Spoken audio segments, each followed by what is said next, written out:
सखी सहेली कार्यक्रम सुनने वाली हमारी सभी सखियों और सखाओं को मंदाकिनी जोशी का नमस्कार, और सभी सखियों और श्रोता भाइयों को मेरा प्यार भरा नमस्कार। और मंदाकिनी जी आपको भी मेरा प्यार भरा नमस्कार। मंजरी वर्मा आपके साथ आ चुकी है सखी सहेली के मंच पर। हमारे सभी श्रोताओं को बहुत इंतजार था कि भाई कब हम लोग आते हैं, तो देखिए आज वो दिन आ गया कि हम लोग एक साथ मंच पर हैं। अच्छा, और यानी इंतजार की घड़ियां खत्म हो गई और आज से मतलब और इंतजार शुरू करें। हाँ, तो आज हम लोग हमारी ये पहली मुलाकात है। जी जी बिल्कुल पहली मुलाकात है। तो पहले विषय बता देते हैं, बिल्कुल बताइए, फिर बातें करते हैं। तो देखिए आज हम लोग बात करेंगे राष्ट्रीय शिक्षा दिवस पर, और मौलाना अबुल कलाम आजाद, इनका जन्मदिन है, इनके बारे में बात करेंगे। और मायके की स्मृतियां, अरे वाह, जो हमेशा जिंदगी में ताउम्र चलती हैं साथ साथ, तो उनकी यादें करेंगे साझा। और हमारे श्रोता भाइयों सभी सखियों ने भी लिख रखी है, और जो श्रोता भाई हैं वो भी इसके बारे में अपना लिख सकते हैं, अपने विचार साझा कर सकते हैं, है ना। वो ये ना समझे कि श्रोता सोचेंगे या हमारे सखा लोग सोचेंगे कि भी हम मायके के बारे में क्या लिखे। नहीं लिखिए, आपका भी तो मायका होता है। बिल्कुल सही बात कही आपने, बिल्कुल दिल की बात आपने कह दी। तो इसके बाद हम बात करेंगे सौंदर्य साधना के अंतर्गत कमल के फूल से निखारे त्वचा। अरे वाह, क्या बात है, फिर तो आप और मैं बहुत सुंदर लगेंगे, और हमारे श्रोता भी कमल के फूल से जब अपनी त्वचा निखारेंगे तो क्या कहने। बिल्कुल, और कमल का फूल हम जब लोग लाते हैं पूजा वगैरह में, तो एक एक्स्ट्रा ले आए, या जब मन करे तब आप खरीद के ले आए, और बस अपनी त्वचा को निखारे। तो पहले तो हम लोग एक गीत से निखार लेते हैं अपने सखी सहेली के मंच को। बिल्कुल बिल्कुल, आपने कहा है तो एक गीत सरमाथे पर। तो भाई आज तो मंत्री मेरी और आपकी पहली मुलाकात है, और शायद इसीलिए आपने इस गाने का चयन किया था। बिल्कुल देखिए पहली मुलाकात ऐसी होती है कि उसको यादगार बनाया जाता है। तो first impression is the last impression होता है ना। तो मैंने कहा आज मौके पे चौका मार ही ले, आपने छक्का मार दिया है। जी सही। तो मैंने कहा बस ये गाना लगा लेते हैं। देखिए जब बात पहली मुलाकात की हम कर रहे हैं, तो ये मुलाकात जो होती है बहुत खास होती है। बिल्कुल खास होती है, और हमेशा याद भी रहती है। जी। जब हम किसी से पहली बार मिलते हैं, कोई नई जगह में पहली बार जाते हैं, जी, कुछ भी चीज पहली बार जब हम देखते हैं तो वो चीज ताउम्र हमारे साथ चलती रहती है। बिल्कुल चलती रहती है। और जब दो इंसान आपस में मिलते हो तो कहते हैं कि प्यार बांट लेना चाहिए, प्यार उंडेल लेना चाहिए, है ना। और अपनी बात कहने में कहीं भी कंजूसी नहीं करनी चाहिए। हमारे देखिए एक श्रोता है, उन्होंने भी कंजूसी नहीं करी, वो लिख रहे हैं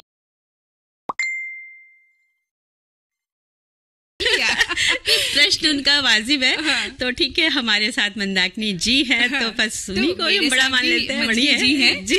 तो देखिए महिलाओं के बारे में तो ये प्रसिद्ध है कि वो हमेशा अपने आप को छोटा बताती है। तो मैं अपनी उम्र छुपाते हुए आपसे छोटी बनना पसंद करूंगी। अरे क्या बात है। नहीं, तो दोनों ही अपनी उम्र छुपा लेते हैं, और दोनों ही बहनें बन जाते हैं, सखी सहेली बन जाते हैं। तो हमारे उन सखा साहब से कहिए कि कौन बड़ा है कौन छोटा है, इस लड़ाई में न पड़े, है ना। बल्कि ये देखिए कि भाई दोनों में पहली मुलाकात में कितना प्यार उमड़ा है। दोनों इस मुलाकात को किस तरह से निभा जाती है इस एक घंटे में। बिल्कुल सही बात है। तो चलिए हम लोग बढ़ लेते हैं अपने अगले सेगमेंट। जी बिल्कुल बिल्कुल। तो राष्ट्रीय शिक्षा दिवस, यानी मंदाकिनी जी शिक्षा एक ऐसी चीज है कि मतलब हर किसी के लिए बहुत जरूरी है शिक्षा। और जीवन में जो ये शिक्षा होती है हमें जब मिलती है, तो हम प्रगति के पथ पर बहुत दूर तक चले जाते हैं, और जो कुछ भी हम अपने जीवन काल में सीखते हैं, पढ़ते हैं, समझते हैं, वो सब हमारे करियर को बनाने में बहुत सहयोग प्रदान करती है। और शिक्षा के बिना अधूरे से भी लगते हैं। शिक्षा पाना सभी के लिए समान अधिकार के रूप में बहुत ज़रूरी है, और एक शिक्षित व्यक्ति समाज का निर्माण अच्छे से करता है। वहीं एक पढ़ी लिखी महिला है वो जो परिवार को शिक्षित करने में महत्वपूर्ण भूमिका निभाती है। बिल्कुल आपने सही कहा, और इसीलिए कहते हैं कि जो बच्चों का पहला स्कूल होता है वो उनका परिवार ही होता है ना। तो परिवार ही जो है बच्चों के लिए पहली पाठशाला होती है, जहाँ माँ से अच्छा गुरु कोई हो ही नहीं सकता है। माता और पिता अपने बच्चों को बातों ही बातों में कितना ज्ञान दे जाते हैं, उन्हें अच्छी शिक्षा देते हैं। और इसीलिए कहा भी जाता है, आपने देखा होगा मंजरी जी, जब कोई व्यक्ति हमें बहुत ही विनम्र मिलता है, संस्कार वाला मिलता है, तो हम कहते हैं कि ये किस घराने से है, हमें पता चलता है। बिल्कुल, उसके संस्कारों का वहीं से पता चलता है कि जरूर उसे क्या संस्कार दिए गए हैं माता पिता की तरह। तो वही उसकी पहली स्कूल होती है। और जब परिवार से बच्चों को अच्छे संस्कार मिलते हैं तो हमेशा अपने जीवन में सफलता को प्राप्त करते हैं। लेकिन हाँ, शिक्षा के बिना ये संभव नहीं होता। धीरे धीरे उसे घर से बाहर निकलना ही पड़ता है। बिल्कुल। और एक पाठशाला को ज्वाइन करना ही पड़ता है। बिल्कुल। और मंदाकिनी जी आपको याद होगा कि जब हम लोग स्कूलिंग कर रहे थे तो उस समय भी एक क्लास में दिया गया था कि आप घर में किसी को भी पढ़ाइए, छोटे छोटे बच्चे आसपास के हों आपके तो पढ़ाइए। तो वो चीज़ बड़ी उस समय प्रेरणा देती थी। तो मुझे भी मौका मिला था ऐसा, तो में आसपास के जो बच्चे थे छोटे छोटे, उनको पकड़ के बोलती थी चलो आज पढ़ना है तुमको, तो 1 घंटे उनको पढ़ाते थे। जो वो शिक्षा, वो ज्ञान उन्हें देते थे, तो वो उनके आगे बहुत काम आया। बिल्कुल काम आया। और मंजरी जी, जब बचपन की बात चली तो मुझे भी याद आता है कि जब हम बहुत छोटे हुआ करते थे तो हमारे शिक्षक जो है हमारे आइडियल हुआ करते थे। कोई मिस है या कोई सर है तो हमें अच्छे लगते थे, हम उनकी नकल करके घर पे टीचर बन जाया करते थे। एक हाथ में स्टिक रखा करते थे और सामने काल्पनिक बच्चे हुआ करते थे और बारी बारी से हम पढ़ाई करते थे। ऐसा भी खेल खेला है ना, कि जहाँ हम टीचर होते थे और जो स्कूल से सुनकर आए हैं वैसा का वैसा हम अपने काल्पनिक बच्चों के साथ व्यवहार करते थे। तो वो भी एक माध्यम है कैसे हम अपने आप को शिक्षा के प्रति लगाव बढ़ाते हैं, रुझान संप्रेषित करते हैं। क्योंकि जो गुरु से बच्चे को ज्ञान मिला है ना, अगर वो ज्ञान उत्तम है तो बच्चा उसी हिसाब से वो ज्ञान आगे बांटेगा। बिल्कुल। और देखिए, शिक्षा से हमारे ज्ञान का विस्तार होता है और हम अनेक विषयों को गहराई से समझ पाते हैं और आगे चलकर हम उस क्षेत्र में अपना बेहतर दे सकते हैं। और विद्यार्थी जीवन जो होता है मंदाकिनी जी, वो सबसे सर्वश्रेष्ठ जीवन कहा गया है।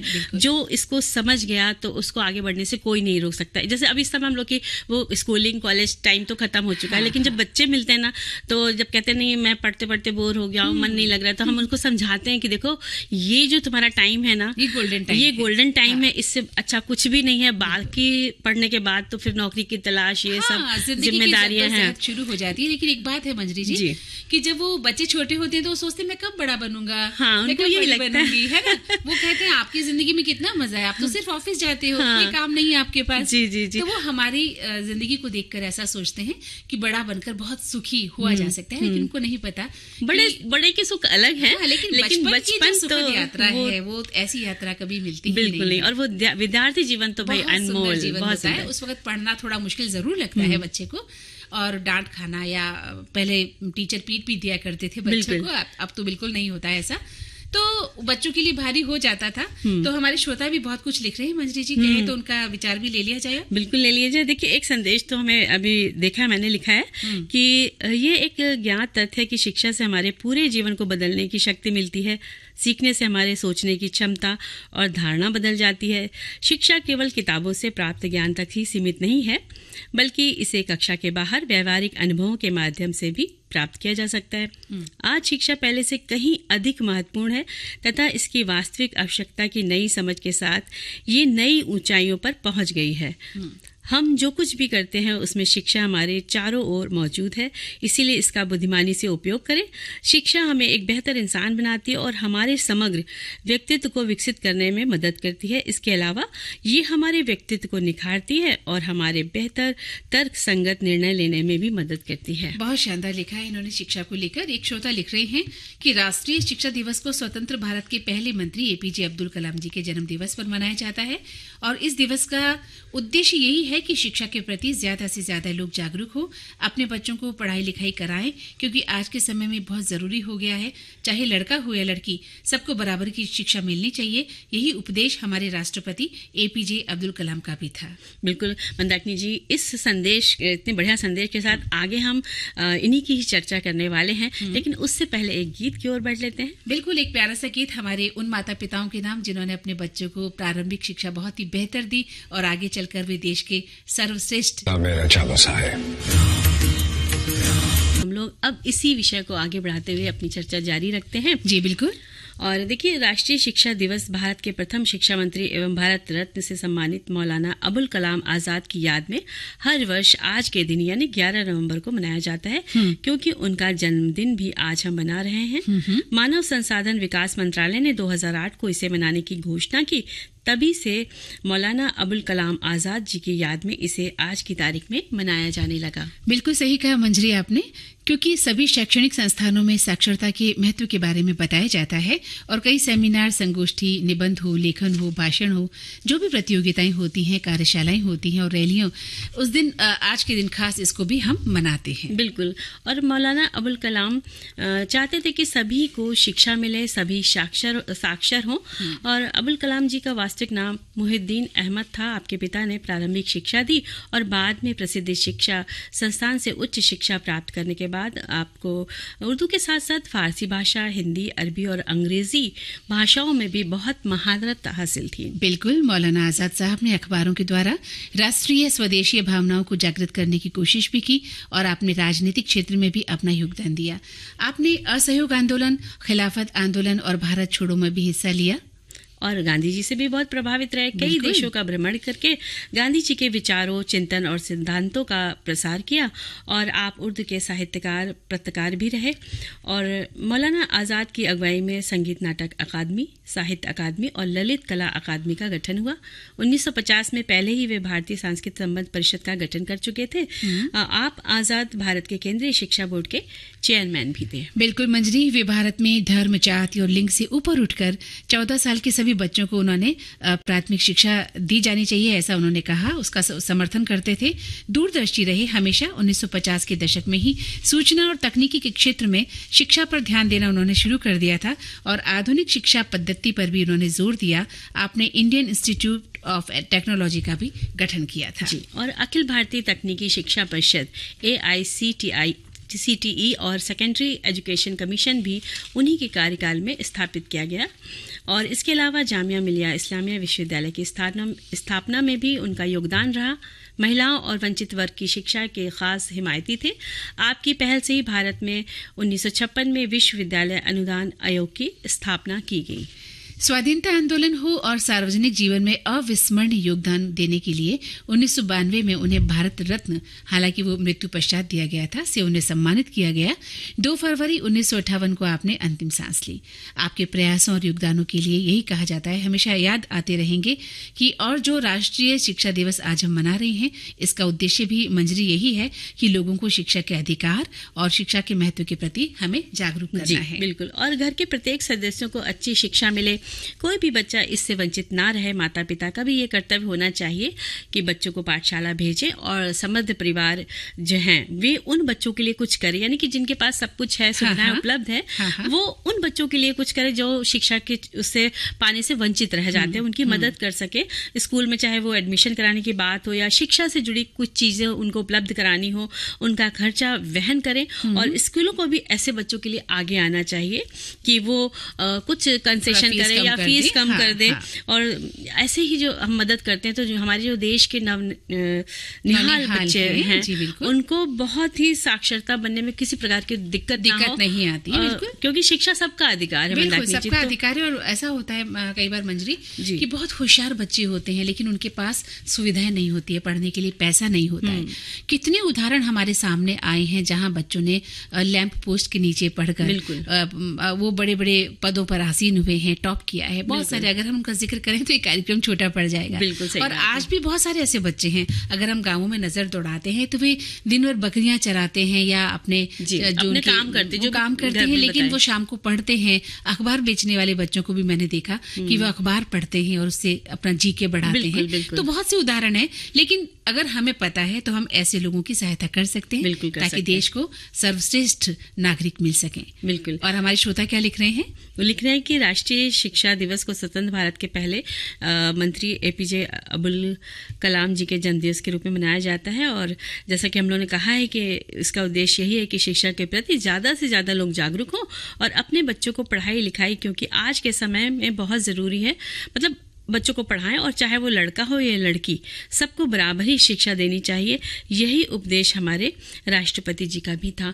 तो बच्चे बड़े सब तो बच्चे, छोटे बच्चों को हम पढ़ाते हैं, लेकिन कई बार क्या होता है प्रौढ़ शिक्षा भी होते हैं, प्रौढ़ शिक्षा केंद्र जो बने हैं उनमें भी जिनमें हम बड़े बुजुर्ग जो होते जो शिक्षा उनको भी शिक्षा दी जा सकती है। निरक्षर हैं तो वे साक्षरता अपना सकते हैं, किसी भी उम्र में साक्षर हुआ जा सकता है। बस जरूरत है एक चाहत की, है ना।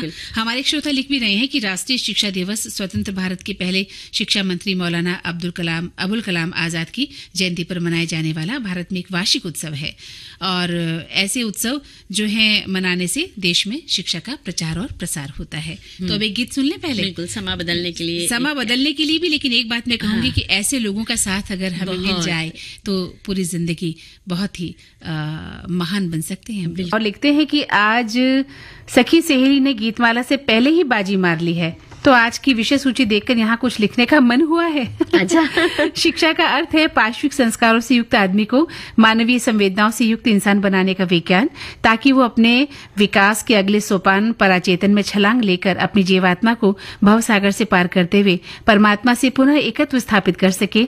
ज्ञान, सदाचार, उचित आचरण, तकनीकी शिक्षा, तकनीकी दक्षता, विद्या आदि को प्राप्त करने की एक व्यवस्थित प्रक्रिया है, जिसके जरिए व्यक्ति को ज्ञान, अनुभव, कौशल और स्वस्थ दृष्टिकोण मिलता है। क्या बात है, बहुत सुंदर संदेश लिखकर भेजा है। और देखिए इसी तरह अगला संदेश भी लिखते हैं कि राष्ट्रीय शिक्षा दिवस की सभी को शुभकामनाएं। शिक्षा हमारे जीवन को संस्कारी, व्यवहारिक, उद्देश्यपूर्ण बनाती है। सरकार इसके लिए जिम्मेदार है कि कोई भी अशिक्षित ना रहे। इसके लिए बहुत सी योजनाओं पर काम किया जा रहा है। बाल मजदूरी पर इसलिए प्रतिबंध किया है और आज का दिन मौलाना अबुल कलाम आजाद पर समर्पित है। इनके नाम पर भोपाल में NIT कॉलेज है। जी, एक श्रोता लिखते हैं कि एक बार डॉक्टर कलाम जी ने कहा था कि यह सोच हम इंसानों की एक अकेला क्या कर सकता है, बस जरा देखो तो सही सूरज को, वो तो अकेला ही चमकता है। अगर हम डॉक्टर कलाम के इन उपदेशों को जीवन में उतार लें तो यकीनन मेरा ये विचार है कि हम सब अपने जीवन को पूरे तरीके से जीना सीख जाएंगे। तो मैं आज उनके जन्मदिन पर यही लिखना चाहती हूँ कि हम उन सबको उनके उपदेशों को जीवन में उतारना चाहिए। क्या बात है, बहुत सारे प्यारे प्यारे से संदेश लिखकर भेजे, लेकिन अब समय हो चला है अंतराल का। तो अंतराल के बाद हम पुनः लौटने के बाद फिर से स्वागत है हमारे सभी सखियों और सखाओं का स्वागत करते हुए फिर संदेशों की ओर मंदाकिनी जी आगे बढ़ चुकी है और मुस्कुरा भी रही है। मुझे लग रहा है कि मैं बहुत ही गदगद हो रही हूँ। अच्छा, बताइए क्या पढ़ लिया आपने ऐसा? देखिए हमारे श्रोता लिख रहे हैं कि मंदाकिनी यानी गंगा जी, और मंजरी यानी तुलसी। तो मंदाकिनी जी की आवाज जो है वो गंगा की कल कल बहती धारा जैसी है और मंजरी जी मीठे वाले आम की मंजरी की तरह देश की सुरीली धड़कन विविध भारती की परिवार में महक रही है। क्या बात है, ये तो देखिए सबका अपना प्यार है इन लोगों का जिन्होंने भेजा है, तो तहे दिल से सबका शुक्रिया अदा करते हैं। और देखिए एक और हमारे श्रोता लिखते हैं कि मंदाकिनी यानी गंगा व मंजरी यानी तुलसी होता है। और जो आपने पढ़ा था, शायद मेरे ख्याल से ये पढ़ा था आपने, जो आज हमारे घर आंगन महकाने व पवित्र करने हमारे विविध भारती की सखी सहेली के द्वार से हमें एक ज्ञान, शिक्षा, प्यारे प्यारे गीतों से बहुत खास और सुंदर सजाने भी आई है। इसलिए अथा इन पतित पावन हमारी हर दिल अजीज बहनों को बहुत बहुत सादर स्नेह, प्यार भरा नमन। प्रोग्राम को श्रेष्ठ, उत्कृष्ट, जबरदस्त पेशकश के लिए बहुत बहुत बधाई, मंगलमय शुभकामनाएं। धन्यवाद, शुक्रिया बहनों जी को। अरे शुक्रिया, हमारे जो भी श्रोता हैं हमारे सभी का शुक्रिया, सभी को शुक्रिया। देखिए अब इन्होंने ऐसी बात लिखी, तो मंदाकिनी जी देखिए आपके नाम में बहुत सारी चीजें हैं, समाहित हैं। तो जब जैसे हम पढ़ाई करते हैं, शिक्षा हमने प्राप्त करी है, तो अब शिक्षा के जब हमने प्राप्त करी ली तो क्यों ना हम इसमें से बता ही दें कि आपके नाम में क्या क्या छुपा हुआ है। देखिए आपके नाम में, यानी आप श्रोता के रंग में रंग गई हैं। बिल्कुल रंग, उन्होंने मुझे रंग दिया कि तुम रंग जाओ और आज जो मैंने बोलो। तो देखिए ना, गैलेक्सी जो होता है, असंख्य तारों का समूह मंदाकिनी कहलाता है, जहाँ पे अर्धचक्र के रूप में तारे दिखते रहते हैं, जो रात के अंधेरे में झिलमिलाती सी मेखला के समान दिखाई पड़ते हैं। तो देखिए वही हो गया। और जैसे स्वर्ण गंगा हुआ, सर नदी है, सुर नदी, आकाश नदी, देव नदी, यानी हरी ताली भी कहा जाता है मंदाकिनी को, और हवा या स्वर की नदी भी कहा जाता है। यानी बहुत सारे मतलब छुपे हुए आपके नाम के। मंदाकिनी एक छोटी सी नदी का नाम है जो हिमालय से उतरकर काशी में बहती है और वो भागीरथी में मिलती है। तो क्या बात है, कितना खूबसूरत नाम है। और देखा जाए तो एक सूर्यबाला द्वारा रचित एक कहानी का संग्रह, उसका नाम भी मंदाकिनी है। और पृथ्वी की मंदाकिनी आकाश गंगाएं हैं, है ना। क्या बात और देव नदी गंगा, भागीरथी, विष्णु पगा, देव पगा, ध्रुव नंदा, सुरसद्दा, जाह्नवी, अमर तरंगिनी, विष्णु नदी, नदीश्वरी और त्रिपथगा। अरे क्या बात है, इतना बड़ा नाम है। मैं सोचती नाम बदल लूं क्या। आपने पूरे मेरे नाम पर PhD कर ली है ना। देखिए शिक्षा का तो यही फायदा होता है ना, तो मैंने सोचा क्यों ना आज मैं छक्के भी मारती रहूं। आज आप सिक्सर पे सिक्सर मार रही हैं। और देखा जाए तो जब आपने कहा कि आकाश गंगा है या एक गंगा का नाम है, तो उसी गंगा में आपने देखा होगा छोटे छोटे पौधे और लताएं निकली होती हैं, कोपलें निकली होती हैं, तो वो भी मंजरी कहलाती है ना। वहीं से मंजरी निकलती है और दुनिया को महक। आपसे बड़ी हूँ मैं ना। देखिए हमारे श्रोता सब समझ गए हैं तो अब वो जान के भी मुस्कुरा भी रहूंगी हम लोग की बातों में कि आज मंजरी जी लपेट रही है। आज मंदाकिनी जी को वो साबित करके रहेंगी कि मंदाकिनी जी मंजरी से बड़ी हैं। तो सम्मान करते हैं आपका। मुझे लगता है कि आप जैसी जो महिलाएं हैं या सखियां हैं ना, अगर वो जहाँ भी जाती हैं तो खुद आदत सी पड़ जाती है और कुछ भी बात हो माँ सब सुलझा देती है। नन्हा सा बचपन माँ की उंगली पकड़े कब बड़ा हो जाता है पता ही नहीं चलता। मायके का अर्थ तब समझ में आता है जब विदाई की बेला आती है। ससुराल में आकर मायके जाना कम हो जाता है। बिल्कुल सही कहा आपने कि जब लड़की की विदाई की बेला आती है उससे पहले जितने भी नाज नखरे वो कर सकती है अपनी माँ के सामने, पिता के सामने, अन्य भाइयों के सामने या परिवार के सामने, वो सब नाज नखरे उसके रह जाते हैं। और जब वो विदाई लेती है तो उसके बाद जिंदगी की हकीकत सामने आती है कि जीवन की सच्चाइयां क्या हैं, कैसी हैं, सही बात है। तो क्योंकि यहाँ की जिम्मेदारियां एक अलग होती हैं। स्त्री जीवन में महत्वपूर्ण स्थान तो है इस जिम्मेदारियों का, लेकिन मायका तो वो सुंदर घर है जहाँ कितने सुंदर सपने होते हैं हमारी आंखों में। ताउम्र हम उन ख्वाबों को सजाए रहते हैं कि हम ऐसे रहेंगे, हम वैसे जाएंगे। हमारा अल्हड़पन, हमारी मस्तियां, हमारी शरारतें, हमारी जो चिल्लपो है और जो धमा चौकड़ी है, भाई बहनों के साथ रूठना, मनाना, झगड़ना, खींचना, ये करना, हाँ वो बचा देना, है ना, ये सभी हम मायके में ही कर पाते हैं। बिल्कुल। और मायके की यादें तमस में भी चेहरे पर मुस्कान बिखेर देती है। और मायके में हम उम्र सहेलियां उनके संग कितना समय गुजारा था सब आंखों के सामने तस्वीर सा उभर जाता है ना मंदाकिनी। बिल्कुल। और मायके में जो सीख मिलती है वो पोटली बनाकर हम अपने ससुराल ले आते हैं और ता उम्र वही काम आती है। और अच्छे संस्कार मिले होते हैं जिनके भरोसे ही बड़ी मुश्किलों में भी हमें संबल मिलता है। बिल्कुल। जब भी तो कहा जाता है कि एक स्त्री अपने परिवार से क्या सीख कर आई है, ये जब पता चलता है जब वो अपने अगले घर जाती है। बिल्कुल। वहां जाकर उसके संस्कार दिखते हैं कि वो किस घर से आई है और माता पिता ने उसको क्या क्या संस्कार दिए हैं। इसलिए कहते हैं कि जब भी लड़कियां अपने ससुराल जाती हैं तो अपने माता पिता के नाम को बदनाम नहीं करें बल्कि उनके नाम को रोशन करें। कि जो आने वाले दूसरे परिवार के सदस्य हैं वो यही कहें कि देखिए कितने अच्छे संस्कारवान घर से हमारी बहू आई है ना। वरना फिर वो जिंदगी पर क्या होता है कि सुनते हैं कुछ ना कुछ कि आपके माता पिता ने ये नहीं सिखाया, आपकी माँ ने ये नहीं बताया, और इस तरह से जिंदगी बर्बाद हो जाती है। बिल्कुल। और देखिए हमारे संदेश में हम लोग एक बार देख लेते हैं कि क्या लिखा है। कि एक लिखते हैं कि बेटी विदाई के साथ ही वो दो रिश्तों में बंट जाती है। किसी के घर की बहू बन जाती है तो अपने ही माँ बाप के घर में अब मेहमान बेटी बनकर आने को मजबूर हो जाती है। जिस घर में जन्म लिया, जिस आंगन में खेली कूदी, अब वही उसके लिए मायके के रूप में बदल जाता है। माँ का आंचल, पिता की गोद, भाई का प्यार, सखियों के साथ बिताए पलों के साथ घर के एक एक कोने की स्मृतियों को वो अपने साथ लेकर जाना और ससुराल में सबके साथ होते हुए भी उन स्मृतियों में खो जाना जैसे उनकी दिनचर्या में शामिल हो जाता है और जीवन भर उन स्मृतियों को अपने मन मस्तिष्क में से मिटने नहीं देती है। बहुत खूबसूरत सी बातें सबने साझा करी हैं। और मंदाकिनी जी देखिए एक संदेश और है, तो लिखते हैं कि एक बार मैं अपने मायके गई, मेरी छोटी बेटी थी, पतिदेव को छुट्टी नहीं मिल रही थी तो वो बोले मैं बस में बिठा देता हूँ भाई, वो पर तुम्हें वहां पर उतार लेंगे, भाई उतार लेंगे। और मैं तैयार हो गई और जैसे ही घर में पहुंची माँ ने मुझे घर के अंदर नहीं आने दिया। मुझसे पहले पूछा तो दामाद से लड़कर तो नहीं आई है, अगर ऐसे है तो घर मत आना। मैं 8 दिन के लिए गई थी। 2 दिन बाद मैंने पतिदेव को फोन किया, आप आकर ले जाओ, माँ बार बार पूछ रही है कि लड़कर तो नहीं आई हो। और उस दिन का दिन है कि मैंने अकेले जाना बंद कर दिया और जाते हैं तो सब साथ जाते हैं। भाई ये तो माँ को देखो डर लगा रहता है कि भाई ऐसा कुछ ना है, ऐसा रूट के तो नहीं आ गई है ना। तो क्योंकि हमें शिक्षा तो यही दी जाती है कि विवाह के बाद लड़की का घर उसका ससुराल ही होता है। पहले गीत सुन लिया जाए, फिर और भी जो है हमारे श्रोताओं ने जो लिखे हैं संदेश उनको हम पढ़ें। ससुराल हुआ ये दोनों बातें। सबसे बड़ी बात कि अब आपके भाई अगर हैं अलग रहते हैं, सब बड़े होकर अपनी अपनी नौकरी में, जब वो लौट के आते हैं तो कैसा लगता है सभी को, तो आप अपने मायके का जो है वर्णन कर सकते हैं। थोड़ा सोचिए, इमोजी तो आपने बहुत ही विचार में पढ़कर लिखा है। तो लिखते हैं कि पुरुषों का क्या मायका नहीं होता, पुरुषों और महिलाओं दोनों का मायका मतलब उनके माता पिता का घर। अच्छा, खुद जवाब भी दे रहे हैं, जहाँ वो पले बड़े हुए हैं। मैंने भी साल 1974 में नौकरी मिलने के बाद अपना मायका मतलब पैतृक गांव छोड़ दिया था। उसके बाद मेरी श्रीमती जी के मायके के गांव ही पर रह रहा हूँ। जहाँ मुझे नौकरी मिली उसी गांव में ही मेरी शादी हुई और वो कन्या इसी गांव की रहने वाली है। क्या बात है, बहुत अच्छा सा संदेश। एक श्रोता लिखते हैं कि श्रीमती जी को बुढ़ापे में मायके की कोई याद नहीं, शादी के 55 साल पूरे हो चुके हैं और उनके माता पिता को एक अरसा हुआ जा चुके हैं, गुजर चुके हैं। भाई के बेटे बेटी कभी कभार फोन पर हालचाल पूछ लेते हैं, वैसे भी बुआ और फूफा बदनाम ही रहते हैं। हमारी दोनों बहुओं को अपने मायके की याद की बात क्या कहें, कोई न कोई महीने में 1-2 दिन घूम ही आती हैं।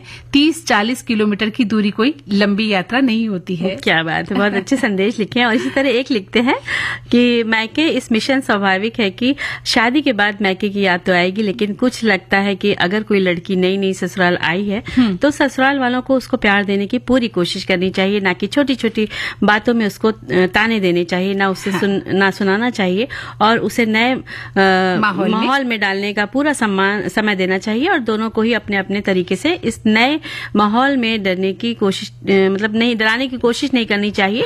लड़की को भी हर छोटी छोटी बात पे मुंह फुलाने की बजाय मतलब ऐसा वो नहीं करना चाहिए कि बैड नहीं है, एडजस्ट करना चाहिए।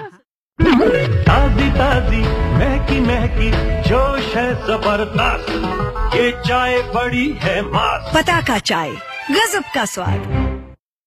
पलते हैं, शादी के बाद लड़की की जिंदगी काफी हद तक बदल जाती है। वो अपने पति का साथ फेरे लेने के बाद उन्हीं के घर में रहने लग जाती है।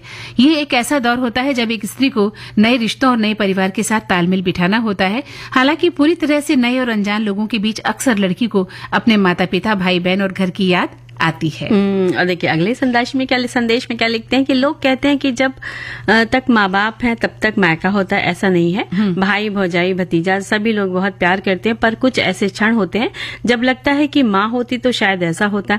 आज तो ऐसा विषय है कि आंखें ही धुंधली हो जा रही हैं। मन को भावुक करने वाले मायके की स्मृतियां। उत्तर भारत में ठंड बहुत पड़ रही है। सर्दियों के दिन हम जब हम सो कर जाते हैं तो बाबूजी रात में 2 बार उठकर हमारे कमरों में आकर चेक करते हैं कि किसी बच्चे के शरीर से रजाई तो नहीं हटी हुई है, और वे बिना आवाज के हमें उड़ाते हैं और बोलते थे कि रात में तुम लोग पूरा कपड़ा पहनकर सोया करो, रजाई तुम लोग ढंग से नहीं ओढ़ते हो। जब अपने बच्चों को लेकर मायके गई तो सर्दियों के दिन थे। पिताजी रूम में फिर आए और देखने कि मैंने अपने बच्चों को ढंग से कंबल रजाई उड़ाया है कि नहीं, और वो हिदायत देते हैं कि रात में उसकी कान में टोपी स्कार्फ बांध के सुलाया करो। छोटे बच्चे शरीर पर कपड़ा नहीं रखना चाहते हैं। क्या ये सभी स्मृतियां कभी नहीं भूलने वाली है। बहुत ही अच्छी सी बात लिखी है और गंभीर भी हो गई है, उदास भी हो गई है। लिखते लिखते इमोजी उन्होंने यही डाला है। ये चीज हर चीज घर में हमने देखी है कि पिता चुपचाप, माँ तो ख्याल रखती है लेकिन पिता रात में उठकर एक बार सबको जरूर देखते हैं। अरे मंजरी, पिता तो हमारे आकाश होते हैं, पिता तो आसमान होते हैं। हर लड़की का उनका कोई मुकाबला नहीं, कोई मुकाबला नहीं। अथाह गहरे होते हैं हमारे पिता, है। देखिए अगली क्या अच्छा गाना, अगला गीत मैं सुनाना चाहती हूँ कि भाई देखिए ऐसा है, इतनी बातें तो हमने कर ली कि लड़कियों को अपने मायके की याद आती है, लेकिन जब वो अपने पति के साथ होती हैं और अगर थोड़ा सा भी नोकझोंक हो जाती है तो फिर क्या कहती है वो, छोटी छोटी बातों पर मायके जाने की धमकी भी नहीं देनी चाहिए। सही बात है। और जो जीवन है उसका आनंद उठाना चाहिए। एक बहुत ही प्यारी सी कविता देखिए मंजरी जी हमारे पास आई है। लिखते हैं कि सोचा न था जीवन में कभी ऐसा समय भी आएगा जब मेरा मन अपने घोंसले में जाने को तरस जाएगा। हम बेटियों के लिए घोंसला ही तो होता है मायका, जहाँ से हम सब कुछ पीछे छोड़कर तिनको रूपी यादों को दिल में बसाकर अपने नए आशियाने की तरफ निकल पड़ते हैं। और हर बार एक चिड़िया की तरह अपने मायके का चक्कर लगाते हैं। हम नहीं इनके साथ तो क्या, बाकी सब तो ठीक है, ये सोचकर खुश हो जाते हैं। लेकिन इस बार तो अब जाऊंगी कब जाऊंगी, इस इंतजार में कितने मौसम बीत गए और मेरी आंखों के नटखट आंसू हर बार मेरे उदास मन से जीत गए। बहुत सारी बातें इन्होंने लिखी है। और देखिए एक संदेश में लिखते हैं कि मायका की स्मृति कभी भी नहीं विस्मृत होती, क्योंकि माँ पापा भाई बहन और बचपन की यादें साथ होती हैं। और एक एक पल जब याद आता है तो मन भर आता है। कहते हैं ना कि कुछ हालात ऐसे होते हैं कि मायका छूट जाता है, लेकिन जो मन में बसा होता है उसको कौन भला निकाल सकता है। आप ही बताओ जीवन हम क्या बताएं आपको, लेकिन मायका आपकी जिंदगी से कभी निकलता नहीं है, इस बात को याद रखिएगा, है ना। हो सकता है एक समय बाद मायके में परिवार के लोग कम हो जाते हैं या दूर चले जाते हैं, लेकिन उन यादों को संजो कर रखिए, उदास मत होइए। अपने बच्चों का जीवन संवारिए। आपकी भी बेटी कल शादी ब्याह करके जब जाएगी उसे एक अच्छा मायका दीजिए, बिल्कुल, है ना। देखिए संदेश में अगर प्यारा लगेगा तो रूप और सौंदर्य की भी हमें रक्षा करनी है। कैसे निखारे मंजरी कमल के फूल से त्वचा, बताइए। तो कमल की 10-12 पंखुड़ियों को पीस कर पेस्ट बना लीजिए और 2-3 चम्मच कच्चा दूध मिलाकर इसको चेहरे पर लगाएं और 15 मिनट धो दें। 15 मिनट के बाद इसको धो दें। और इसी तरह दूसरा भी तरीका है कि कमल के फूलों का तेल और चावल के आटे को मिलाकर इसको पेस्ट बना लें, इसको भी आप लगा सकते हैं। दाग धब्बे दूर करते हैं। और आप इसी पेस्ट के साथ हल्दी और कच्चा दूध भी मिला सकते हैं। और बालों में ये कंडीशनर का भी काम करता है, तो आप उसका पेस्ट लगा सकते हैं बालों में, है ना, लगा सकते हैं। और फिर अपनी श्रोताओं के बगैर दिल भी लगाना पड़ेगा। बिल्कुल, जाने का मन तो नहीं, लेकिन जाना पड़ेगा। तो सबको एक बार फिर से धन्यवाद कहते हुए मंजरी वर्मा और मंदाकिनी जोशी का नमस्कार। है अनुश्री पाठक।